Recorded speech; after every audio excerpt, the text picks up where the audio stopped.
주보를 이렇게 참고하셔서 이렇게 보십니다. 오늘은 이제 부활절 여섯 번째 주일입니다.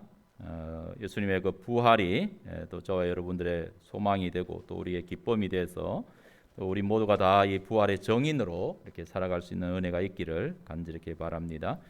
오늘도 주님 앞에 나와 예배하는 모든 분들에게 주의 이름으로 축복하고 환영합니다. 오늘 이제 어버이 주일입니다. 어버이 주일 이렇게 못해서 여러분들에게 카네이션 이렇게 하나씩 이렇게 이제 오늘 달아드리지 않고 드렸습니다. 이 카네이션 이거는 그 비누로 이렇게 만들어진 그런 카네이션입니다. 자, 우리 한번 다 들어보십니다. 이렇게 카네이션. 가정에서 예배 드리시는 분들은 좀 이렇게 속해서 좀 가까운 데서 이제 챙겨다가 갖다 드리도록 그렇게 하시기를 이렇게 바랍니다. 예. 뭐 색깔 좋은 거 이렇게 뭐 골라서 이렇게 드리도록 그렇게 하시기를 이렇게 바라고요.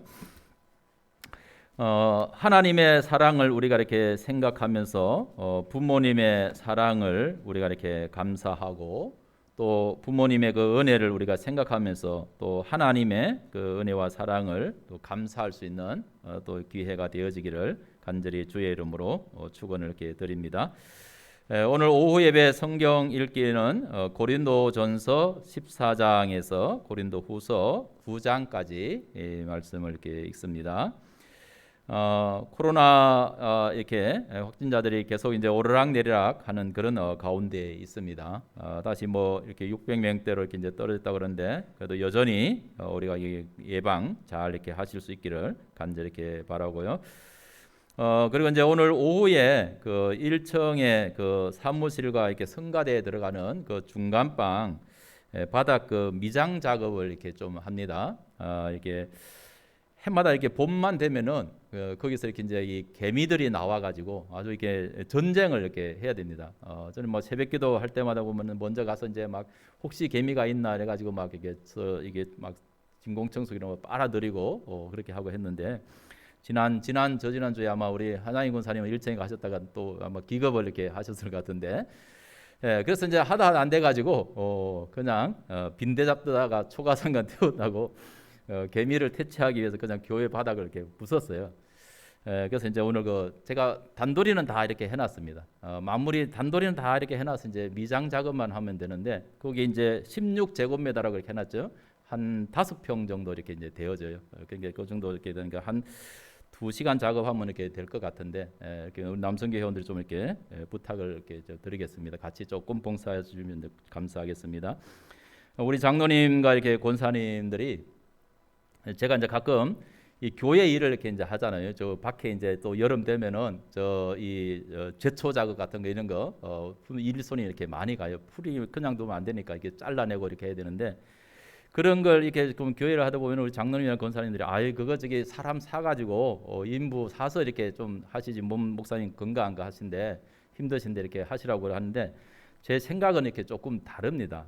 어떻게 다르냐 하면은 우리가 뭐 할 수 없는 일은 그렇게 인부를 사서 이렇게 해야 되지만은 그 인부 사는 게 또 그냥 되는 게 아니지 않습니까? 또 이렇게 이제 비용이 나가고 하는 그런 일이기 때문에 우리가 제가 할 수 있는 일을 갖다가 그런데 하면서 이렇게 낭비하는 건 좀 낭비라는 그런 생각이 이렇게 들어져요. 밑에 이런 일을 이렇게 해도 사람을 부르다가 이렇게 해도 다 이렇게 신경을 써야 돼요. 왜냐하면 이제 원하는 대로 이렇게 이제 안 되기 때문에. 그래서 차라리 이제 그러다 보면 그냥 내가 하는 게 낫다.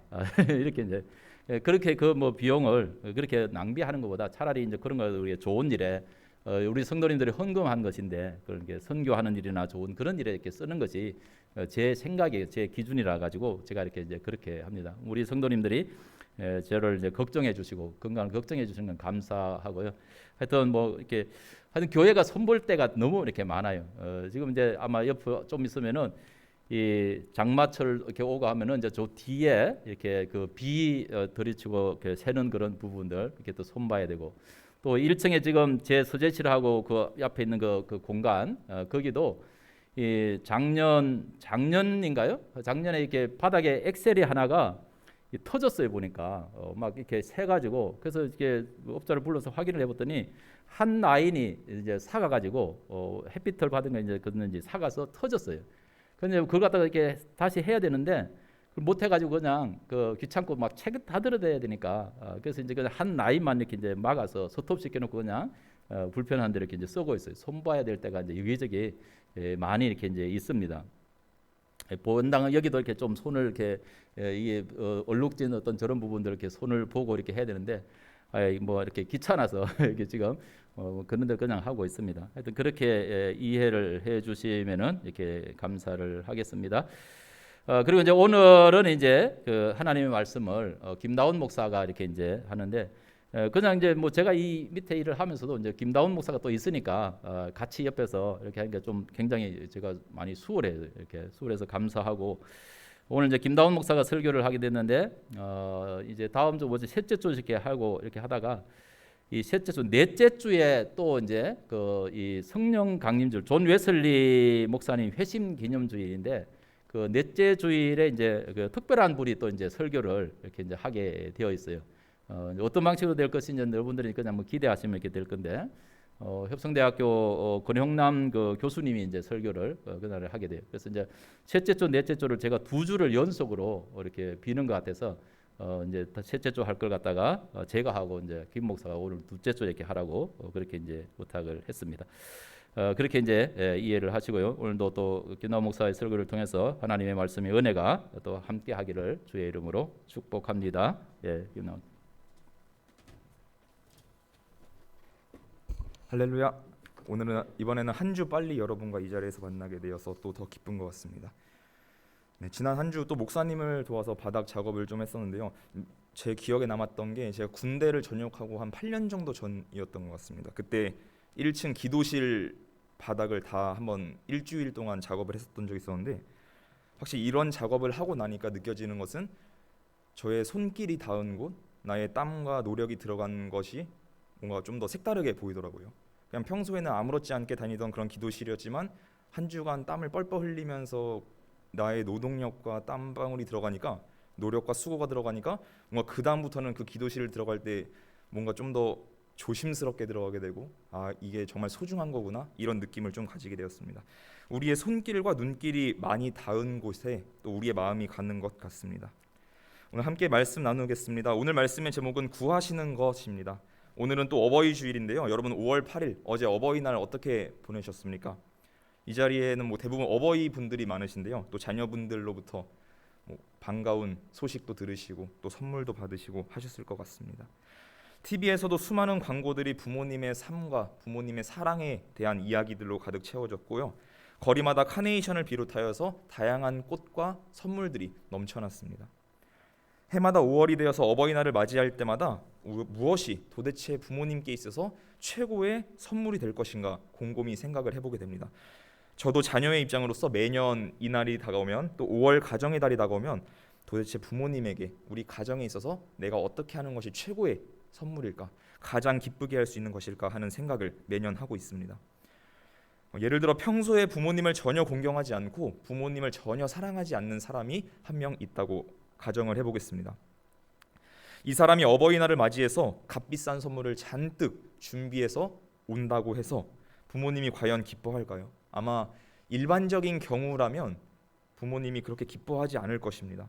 왜냐하면 그 사람의 평소의 모든 행실을 부모님께서 알고 있고 기억하고 있고 그 사람 때문에 얼마나 마음 졸이고 가슴 아파했는지 알고 있기 때문입니다.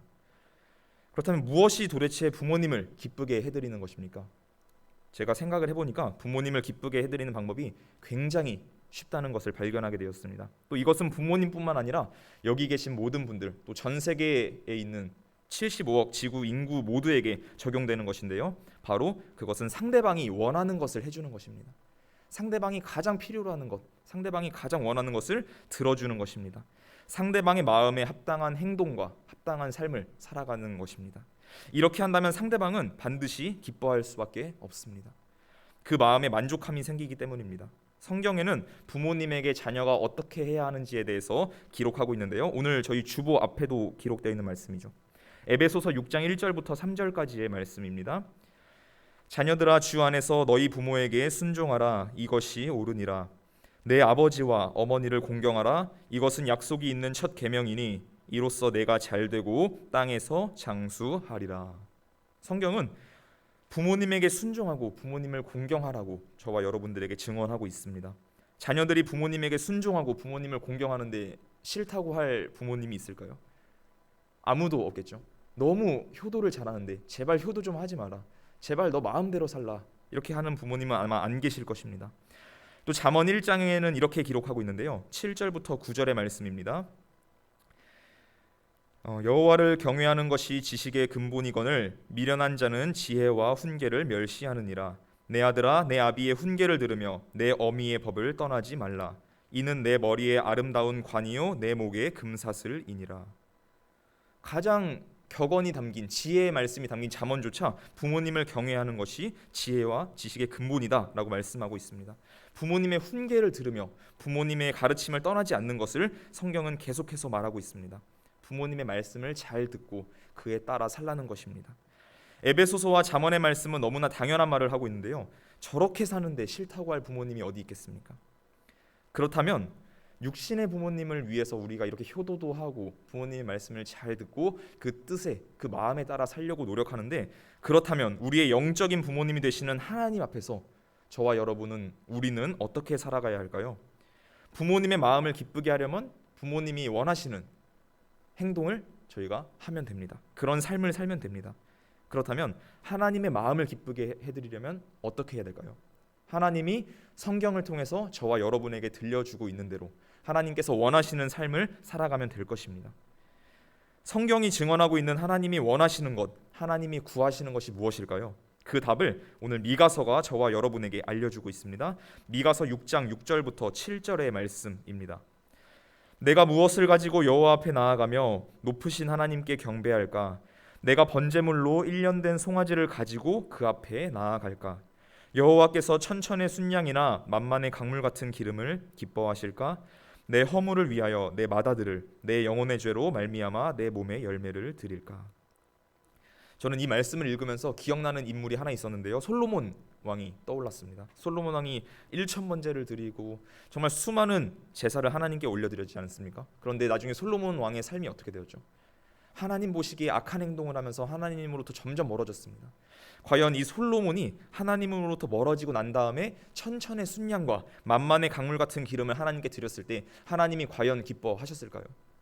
앞서 말씀드렸던 한 가상의 인물처럼 그 사람이 아무리 좋은 선물을 부모님께 가지고 왔다 할지라도 그 사람의 평소의 행실이 부모님에 대적하는 삶이었다면 부모님은 기뻐하지 않았을 것입니다. 아마 하나님께서도 마찬가지였을 것입니다. 솔로몬 왕의 그 엄청난 제사를 나중에는 하나님께서 기뻐하지 않으셨을 것입니다.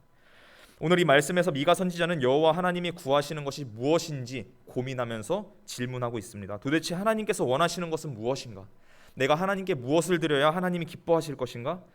정말 내 하나뿐인 귀한 맏아들을 하나님께 드린다면 하나님이 기뻐하실까? 이처럼 미가 선지자는 다양하고도 진지한 고민을 하고 있습니다. 그리고 이에 대한 답이 곧바로 8절 말씀에 이어지는데요. 8절에는 이렇게 기록되어 있습니다. 사람아, 주께서 선한 것이 무엇임을 내게 보이셨나니 여호와께서 내게 구하시는 것은 오직 정의를 행하며 인자를 사랑하며 겸손하게 내 하나님과 함께 행하는 것이 아니냐. 하나님이 원하시는 것, 하나님이 구하시는 것, 하나님이 기뻐하시는 것이 무엇입니까? 여기서 세 가지로 말씀하고 있습니다. 첫째, 정의를 행하는 것입니다. 둘째, 인자를 사랑하는 것입니다. 셋째, 겸손하게 하나님과 동행하는 것입니다. 저는 이 세 가지 중에서 무엇이 가장 중요하고 어떤 것이 이 모든 것을 포괄할까 생각해 보니까 가장 첫 번째 나온 정의를 행하는 것이라는 생각이 들었습니다. 하나님의 뜻대로 정의를 행하며 사는 사람만이 인자를 사랑할 수 있습니다. 여기서 인자를 사랑한다라는 말이 좀 어렵게 다가올 수도 있습니다. 왜냐하면 성경에 인자라는 말이 다양하게 사용되고 있기 때문입니다. 저희가 흔히 알고 있는 인자는 다니엘서 공간복음에 나오는 사람의 아들로 표현된 인자와는 조금 다릅니다. 여기서 말하는 인자는 저희가 어떤 사람, 저 사람은 참 인자한 사람이야 할 때 사용되는 그 인자함, 자비와 관련된 단어입니다. 성경에서는 이 단어를 신의 자비로운 마음, 또 어머니가, 아버지가 자녀를 위해서 자신의 목숨까지, 생명까지 내어놓을 수 있을 정도의 사랑을 가진 자비를 말할 때 사용하고 있습니다. 그냥 사랑과는 차원이 다르죠. 제가 지난번에 말씀드릴 때도 사랑에는 세 가지가 있다고 말씀드렸는데 여기서 말하는 자비와 사랑은 마지막 아가페적인 자신의 생명까지도 아낌없이 내어놓을 수 있는 그 자비와 사랑을 의미하고 있습니다. 이것은 신만이 할 수 있는 사랑입니다. 오직 하나님만이 할 수 있는 그런 사랑이죠. 영어 성경에서는 이 인자를 mercy라고 표현하고 있습니다. 우리가 자비라고 알고 있는 것이죠. 이 mercy라고 하는 단어는 말하는 사람에게는 아무런 권한이 없을 때 사용하는 것입니다. 언제 사용될까요? 주로 예전에는 전쟁을 많이 했습니다만 전쟁을 하면 항상 전쟁 포로가 생깁니다. 전쟁 포로는 어떻게 되죠? 자기의 의지와 상관없이 자기의 모든 권리가 박탈당합니다. 자기의 생명까지도 자기의 마음대로 할 수 없고 자신을 사로잡은 그 나라의 적군들에게 맡겨지게 됩니다. 그런 상황에서 흔히 하는 말이 제발 나의 생명을 살려주세요 할 때, 제발 나에게 자비를 베풀어 주세요, 이렇게 사용하는 것입니다. 상대방에게 모든 결정권이 있을 때 사용하는 것이 이 인자, mercy라는 자비라는 단어입니다. 자기에게는 아무런 결정권이 없는 것입니다. 이것을 볼 때 이 자비라는 단어가 어떻게 이해되십니까? 우리의 힘으로 우리의 죄를 깨끗하게 할 수 없습니다. 오직 하나님의 은혜와 자비를 우리에게 내려주셔서 우리의 죄를 깨끗하게 하여 주시고 우리를 구원하여 주세요. 이럴 때 사용되는 것입니다. 오직 하나님의 뜻대로 정의를 행하는 사람만이 이런 인자, 자비의 마음을 가지고 살아갈 수 있는데요. 또 이렇게 살아가는 사람만이 겸손하게 하나님과 동행할 수 있습니다. 왜 겸손해지게 되는 것일까요? 우리의 힘으로는, 나의 힘으로는 아무것도 할 수 없구나, 나에게 아무런 선택권이 없구나, 모든 결정권은 오직 우리의 주인 되시는 하나님께 있구나, 이 사실을 깨닫기 때문에 우리가 절대 교만할 수 없게 되는 것입니다. 우리가 항상 겸손하게 하나님 앞에서 얼마나 부족한 사람인지, 얼마나 연약한 사람인지를 고백하면서 겸손하게 하나님과 동행하는 사람이 되는 것입니다. 그렇기 때문에 저는 앞서 말씀드린 이 세 가지를 모두 아우를 수 있는 것이 바로 정의를 행하는 것이라고 말씀드리고 있습니다. 여기서 한 가지 질문이 생기는데요. 그렇다면 정의란 무엇일까요? 몇 년 전에, 한 10년 정도 전에 하버드 대학교의 철학 교수인 마이클 샌델 교수가 정의란 무엇인가라는 주제를 가지고 강연을 했습니다. 그리고 그 강연의 내용을 가지고 책을 편찬했는데 그 책이 아주 긴 시간 동안 전 세계에서 베스트셀러가 되었습니다. 그 책에서는 다양한 내용들을 정의라고 말했습니다. 이것이 정의고, 또 이렇게 하는 것이 정의고, 또 저렇게 사는 것이 정의다라고 얘기했지만 저와 여러분들에게 주어진 성경이 말하고 있는 정의는 과연 무엇일까요? 구약 성경에서 의, 정의, 공의라고 표현되고 있는 단어는 히브리어로 체다카라고 하는 단어입니다. 이 히브리어 체다카라는 단어는 어떤 절대적인 이상인 윤리 규범, 이렇게 살아야지 정의로운 것이다, 이런 것을 가리키는 것이 절대 아닙니다. 히브리어의 정의를 가리키는 이 체다카는요, 어떤 관계를 가리키는 말인데요. 예를 들어서 부모와 자녀의 관계가 있죠. 또 선생과 학생의 관계가 있습니다. 또 사랑하는 연인 간의 관계가 있고 친구 사이의 관계, 또 이것 외에도 직장에서 상사와 부하 직원과의 관계, 정말 다양한 관계가 이 세상에 있는데요. 그 관계마다 요구되는 삶의 방식이 다릅니다. 부모와 자식 간에는 어떤 삶의 방식이 있어야 될까요? 자녀는 부모님의 말씀에 순종하고 또 부모는 자녀를 사랑으로 잘 양육하는 것입니다. 선생과 학생에는 어떤 관계가 요구될까요? 선생은 학생을 올바른 진리의 길로 잘 인도하는 것이고 또 학생은 선생의 가르침을 따라서 그 길로 바르게 나아가는 것입니다. 이처럼 우리의 삶을 둘러싸고 있는 모든 관계는 거기에 따른 합당한 행동이 요구됩니다. 바로 히브리어 체다카라고 하는 정의는 이런 관계에 따른 행동을 요구하는 것입니다. 무엇을 의미하는 것일까요? 하나님과 하나님의 백성 사이에, 그 관계 사이에 있는 행동을 의미하는 것입니다. 하나님은 그 백성에게 무한한 사랑을 부어주시는 행동을 보여주십니다. 그렇다면 그 사랑을 받은 인간은 하나님께 어떤 행동을 드려야 한다는 것입니다. 이것이 바로 성경이 말하고 있는 정의입니다. 그러니까 정의라는 것은 어떠한 윤리적으로 우리가 이렇게 깨끗하게 살아야 돼, 이런 것이 아니라 하나님의 무한한 사랑에 대한 우리의 반응이 바로 정의라고 말하고 있는 것입니다. 이것을 분명하게 보여주는 성경이 미가서 6장 3절부터 5절의 말씀이 있는데요. 이스라엘은 과거부터 여호와 하나님을 백성들에게 자신의 의를 베풀어 주신 분으로 송축했습니다. 이스라엘에게 하나님께서 베푸신 의, 정의, 공의는 무엇이었을까요? 그것은 항상 구원받을 수 없는 사람들에 대한 구원이라고 하는 선물이었습니다. 3절부터 5절의 말씀에는 이렇게 기록되어 있습니다. 이르시기를 내 백성아 내가 무엇을 내게 행하였으며 무슨 일로 너를 괴롭게 하였느냐, 너는 내게 증언하라. 내가 너를 애굽 땅에서 인도해 내어 종로로 다는 집에서 속량하였고 모세와 아론과 미리암을 내 앞에 보내었느니라. 내 백성아, 너는 모압 왕 발락이 꾀한 것과 브올의 아들 발람이 그에게 대답한 것을 기억하며 시딤에서부터 길갈까지의 일을 기억하라. 그리하면 나 여호와가 공의롭게 행한 일을 알리라 하실 것이니라. 이 말씀에서 하나님은 자신이 과거 이스라엘 백성들에게 베풀었던 그 구원의 은혜를 기억하라 라고 말씀하고 계십니다. 너희가 종노릇하던 그 애굽에서 내가 너희를 출애굽했던 그 사건을 기억해라. 그리고 내가 얼마나 너희에게 정의롭게 행했는지 너희는 그것을 기억하라는 것입니다. 하나님께서 그 과거를 기억하면서 이스라엘 백성들에게 무엇을 요구하고 있을까요? 내가 너희에게 사랑과 정의를 베풀었던 것처럼 너희도 이제 그에 맞는 합당한 삶을, 합당한 행동을 보여라. 이렇게 하나님은 요구하고 계신 것입니다. 성경에서 말하고 있는 정의의 첫 번째 의미는 구원입니다. 이 위대한 구원 행위는 이스라엘을 구원할 뿐만 아니라 이제는 그 구원한 백성들을 새로운 자격으로, 완전히 새로운 지위와 자격을 부여해 주었습니다. 이스라엘 백성들이 애굽에서 노예였고 종노릇 했지만 하나님께서 그들에게 정의를 행하셔서 그들을 구원해낸 다음에 이스라엘은 하나님의 자녀가 되는 그런 신분의 변화가 일어나게 되었습니다. 또 성경이 말하는 정의의 두 번째 의미는 의롭다고 선언받는 것과 연관되어 있습니다. 여기에 대해서 독일의 신학자 루돌프 불트만이라고 했던 굉장히 유명한 신학자는 이렇게 말하고 있습니다. 의라고 하는 것은 사람의 윤리적 자질을 뜻하는 단어가 결코 아닙니다. 그것은 자질이 아니라 관계를 의미합니다. 즉 의라고 하는 단어는 헬라어로 디카이오시네인데 어떤 사람이 처음부터 가지고 있던 것이 아니라 법정에서 내려진 판결로부터 갖게 된 것입니다. 말이 좀 어려울 수 있지만 간단하게 표현하자면 정의라고 하는 것은 내가 갖고 싶다고 가질 수 있다는 것이 아닙니다. 하나님께서 판결을 내려주셔서 너는 정의롭지 않은 사람인데 내가 너를 사랑하고 내가 너에게 정의로운 행동을 행했기 때문에 너는 이제부터 나로 인해서 정의로운 사람이 되는 것이다 라고 법정에서 판결을 받는 것과 동일하다는 것입니다. 우리가 법정에서 판결을 받을 때 저에게 이렇게 무죄를 내려주세요, 죄가 있는 사람이 가서 나 이렇게 무죄를 판결을 내려주세요 한다고 해서 그 사람에게 무죄 판결이 내려가지 않죠. 이것처럼 하나님께서 정의라고 하는 것은 내가 정의로운 사람이 되고 싶다고 해서 될 수 없다는 것을 알려주고 있는 것입니다. 정의라고 하는 것은 오직 하나님만이 너는 이제부터 정의로운 사람이다, 나와 함께 살 때 너가 정의로운 사람이 된다라고 선언하고 선포할 때 비로소 정의롭게 되는 것입니다. 이처럼 정의롭다고 인정받는 것에 대한 내용이 성경의 이사야 54장에 기록되어 있습니다. 이사야 54장에는 10절, 14절, 17절에 걸쳐서 이렇게 정의롭다고 인정받는 것에 대해서 기록되어 있는데요.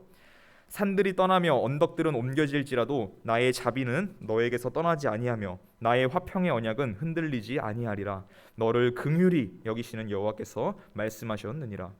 너는 공의로 설 것이며 학대가 너에게서 멀어질 것인즉 내가 두려워하지 아니할 것이며 공포도 내게 가까이 하지 못할 것이라. 17절 말씀입니다. 너를 치려고 제조된 모든 연장이 쓸모가 없을 것이라. 일어나 너를 대적하여 송사하는 모든 혀는 너에게 정죄를 당하리니 이는 여호와의 종들의 기업이요 이는 그들이 내게서 얻은 공이니라. 여호와의 말씀이니라. 이것이 바로 하나님께서 말씀하시는 정의입니다. 공평한 법으로 다스리심을 말하는 하나님의 정의는 하나님께서 자신의 백성과 맺은 언약을 신실하게 성실하게 지킴으로써 자신의 백성을 변호하시고 구원하시는 것을 의미하고 있습니다. 이처럼 신실하게 자신의 언약의 약속을 지키시는 하나님의 정의에 이스라엘 백성들이 그리고 저와 여러분이 응답해야 합니다. 모든 관계는 상대방에게 일정한 행동을 할 것을 요구하고 있습니다.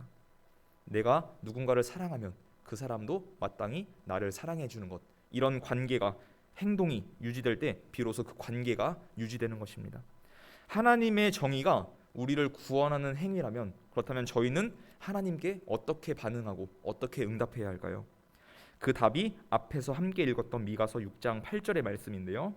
사람아 주께서 선한 것이 무엇임을 너에게 보이셨나니 여호와께서 내게 구하시는 것은 오직 정의를 행하며 인자를 사랑하며 겸손하게 너의 하나님과 함께 행하는 것이 아니냐. 하나님께서 요구하시는 것이 바로 이것입니다. 내가 너희에게 정의롭게 행했던 것을 기억하면 너희가 이제부터 나를 따라서 정의로운 사람이 되어서 정의를 행하면서 살아라 라는 것입니다. 이것은 자비의 삶을 의미하는 것인데요. 성경이 말하는 자비의 삶이 무엇이죠? 우리보다 연약한 자, 우리의 도움의 손길이 필요한 사람들에게 먼저 다가가서 그들에게 따뜻한 손길을 내밀고 그들을 같이 구원의 길로 이끌어가는 것, 이것이 성경이 말하고 있는 자비입니다. 이처럼 하나님께서는 그 연약한 사람들을 돌보고 그 사람들에게 지속적인 관심을 가지고 그들을 돌아보라고 계속해서 요구하고 있습니다. 이러한 연약한 자들에 대한 관심이 가장 잘 표현된 것이 이사야 42장 3절의 말씀인데요. 여기에는 고난받는 종, 고난당하는 종, 바로 예수 그리스도에 대한 묘사가 기록되어 있습니다. 이사야 42장 3절의 말씀에는 이렇게 기록되어 있는데요. 상한 갈대를 꺾지 아니하며 꺼져가는 등불을 끄지 아니하고 진실로 정의를 시행할 것이며. 이 말씀에 나타난 정의는 무엇입니까? 약하고 지쳐 쓰러지기 직전인 사람에게 긍휼한 마음을 가지고 그들에게 긍휼과 자비를 베푸는 것입니다. 먼저 상한 갈대를 꺾지 않으시고 라고 말씀이 기록되어 있는데요. 과거 고대 세계에서는 이 갈대라는 것을 사용해서 펜으로 사용했습니다. 이라크 남부에서는 비교적 최근까지도 갈대를 집을 만드는 데 사용하고 또 배를 만드는 데까지 사용했다고 합니다. 다시 말씀드리자면 갈대가 상하지만 않았다면 그 갈대는 그 어떤 곳이라 할지라도 모든 곳에 쓸모가 있다는 것입니다. 그런데 만약에 갈대가 상했다라고 하면 얘기가 달라집니다. 상한 갈대는 아무 데도 쓸 데가 없어서 그냥 빨리 베어서 불에 태워지는 것이 상한 갈대입니다. 그러나 하나님은 어떤 분이시죠? 상한 갈대마저 꺾지 않는 분이시다라고 말씀하고 있습니다. 세상은 약한 자들을 향해서 너희는 멸시받아 마땅한 존재다, 너희는 이 세상에서 필요 없는 존재다 이렇게 간주하지만 하나님이 보시기에 이 세상에서 필요 없는 사람은 단 아무도 없다는 것입니다. 하나님 앞에서 우리 모두는 소중한 존재입니다. 우리 모두는 사랑받기에 마땅한 존재입니다. 하나님께서는 이런 것을 저와 여러분들에게 보여주고 있습니다. 두 번째입니다. 꺼져가는 등불, 꺼져가는 심지를 끄지 않으시는 분이 하나님이라고 했습니다. 모든 집에는 어떠한 형태로든지 이 빛이라는 것이 필요합니다. 조명이 없으면 우리가 이 세상을 살아가는데 굉장히 어려움을 겪게 됩니다. 일반적으로 이스라엘 또 이라크 남부 이런 지역에서 사용되는 등불이 있었는데요. 이런 등불은 일반적으로 심지가 뭐 한가운데 있는 것이 아니라 심지가 등불의 이 끝부분에 있었다고 합니다. 그런데 꺼져가는 등불, 꺼져가는 심지가 불에서 타다가 바닥에 떨어지게 되면 화재가 발생하는 경우가 많았다고 합니다. 그래서 그 밑에 물을 담은 약간 넓은 쟁반 같은 것을 받쳐서 사용했다고 하는데요. 결국에 꺼져가는 등불과 꺼져가는 심지는 필요 없는 것이죠. 그것은 빨리 꺼서 다시 더 긴 심지를 넣어서 불을 붙여야 하는 것입니다. 그러나 하나님은 어떤 분이시죠? 바로 꺼져가는 등불도 끄지 않고 그것마저도 잘 보호하시는 분이십니다. 상한 갈대를 꺾지 않고 꺼져가는 등불을 끄지 않으시며 진실하게 정의를 행하시는 분, 그분의 사랑과 자비를 베풀어 주시는 분, 하나님이 이러한 분이시기에 미가서에서는 미가 선지자가 이스라엘 백성들을 향해서 우리가 마땅히 살아야 할 것은 이러한 하나님을 따라서 약한 자들을 돌아보고 그들에게 정의와 자비와 사랑을 베푸는 것이다 라고 계속해서 말하고 있는 것입니다. 무엇이 가장 중요할까요? 바로 우리 하나님께서 그러한 분이시기 때문에 이것이 가장 중요한 것입니다. 하나님이 자비롭고 하나님이 정의롭고 하나님이 사랑이 많으신 분이시기 때문에 우리도 그분의 자녀로서 부모님의 마음을 기쁘게 해드리듯이 하나님의 마음을 기쁘게 해드리기 위해서 그분의 모습을 따라서 살아가야 한다는 것입니다. 부러지고 버려지고 약한 자들에게도 자비와 사랑, 긍휼을 베푸는 행동, 이것이 성경이 말하는 하나님께서 저와 여러분에게 요구하고 계시는 정의입니다. 이러한 정의의 결과, 우리가 이런 정의로운 삶을 살게 되면 어떠한 결과가 벌어지게 될까요? 이사야 32장에는 그 해답이 기록되어 있습니다. 공의의 열매는 화평이요 공의의 결과는 영원한 평안과 안전이라. 내 백성이 화평한 집과 안전한 거처와 조용히 쉬는 곳에 있으려니와 모든 물가에 씨를 뿌리고 소와 나귀를 그리로 모는 너희는 복이 있느니라. 하나님이 보여주신 정의로운 행동을 따라서 살았던 결과는 바로 이와 같습니다. 정의와 그로 인해 이루어진 평화가 가득한 곳에는요, 심지어 가축들조차 자유롭습니다. 인간만이 자유를 느끼는 것이 아닙니다. 하나님이 창조한 모든 만물이 자유로움을 느끼고 평안과 안전을 누리게 되는 것입니다. 우리가 하나님의 정의로운 모습을 쫓아 살 때 모든 것이 진정한 평화를 누리게 된다는 것입니다.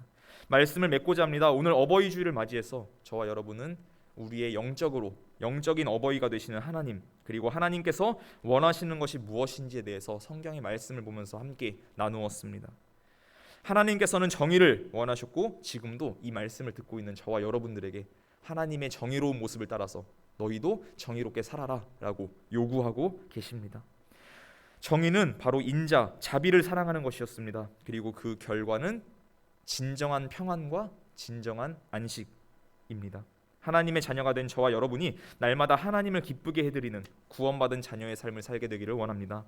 어버이 주일을 맞이하여서 우리의 육신의 부모님만 사랑하는 것이 아니라 날마다 우리의 삶을 통해서 우리의 모든 것에 있어서 우리의 삶의 모든 전반적인 영역에 걸쳐서 주인 되시고 우리의 어버이가 되시는 하나님을 기쁘게 해드리게 되기를 소망합니다. 오늘 이 말씀이 이번 한 주뿐만 아니라 앞으로 믿음 생활을 해나가는 삶의 여정에, 믿음의 여정에 있어서 이러한 정의가 우리에게 풍성한 열매를 맺게 되기를 소망합니다. 축원합니다. 기도하겠습니다. 하나님, 어버이 주일을 통하여서 하나님을 더 깊이 알아가게 하시니 감사합니다.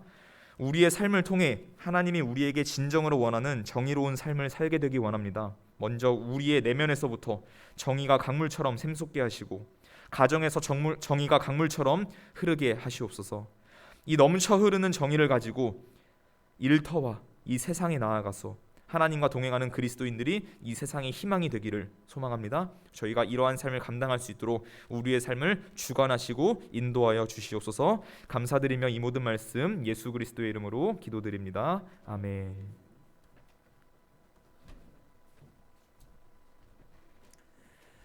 예, 감사합니다. 찬송가 576장 찬송 부르면서 봉헌하겠습니다.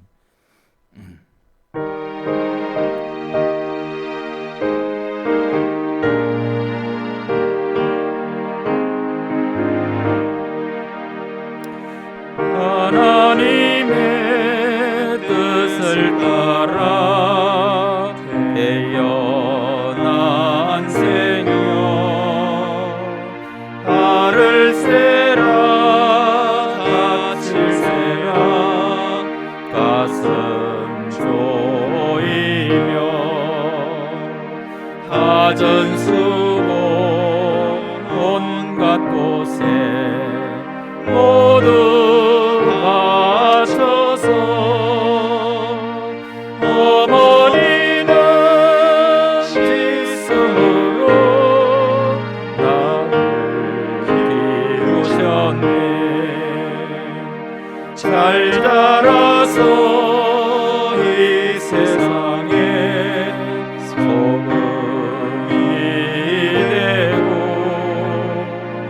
어서 커서 어두운 세상 빛이 되라고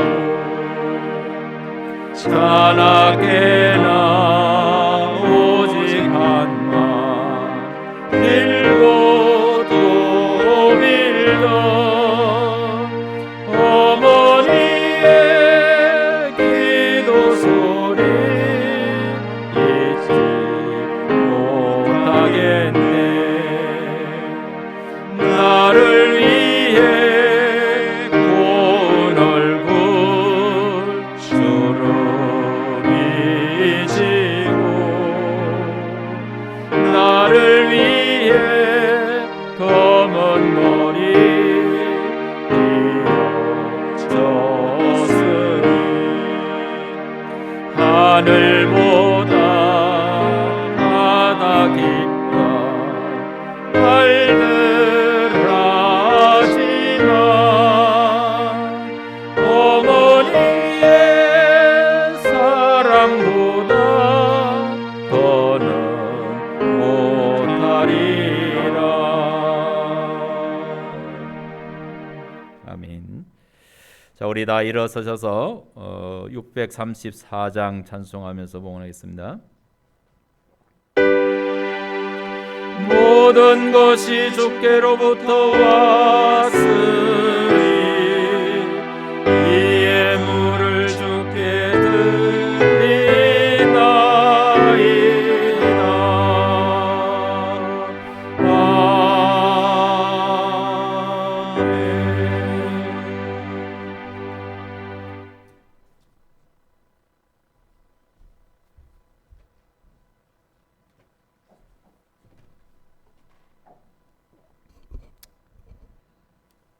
사랑과 자비가 무한하신 하나님, 죄와 허물로 영원히 죽을 수밖에 없는 우리 인생들을 끝없이 사랑하셔서 독생자 예수 그리스도를 이 땅에 보내주시고 참으로 하나님의 의를 이루셔서 우리를 구원하여 주시는 은혜를 생각할 때 감사함을 드립니다.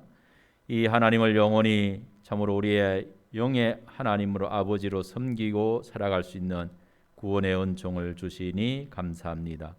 우리 모든 주의 성도들이 하나님의 한없는 은혜와 자비와 사랑을 받아서 또 이제 그의 하나님을 기쁘시게 하도록 이 세상에서 하나님의 그 공의와 자비를 드러내는 믿음의 온전한 삶이 되어지도록 인도하여 주시옵소서. 그러고 하신 하나님, 또 우리에게 육의 부모님을 허락하여 주셔서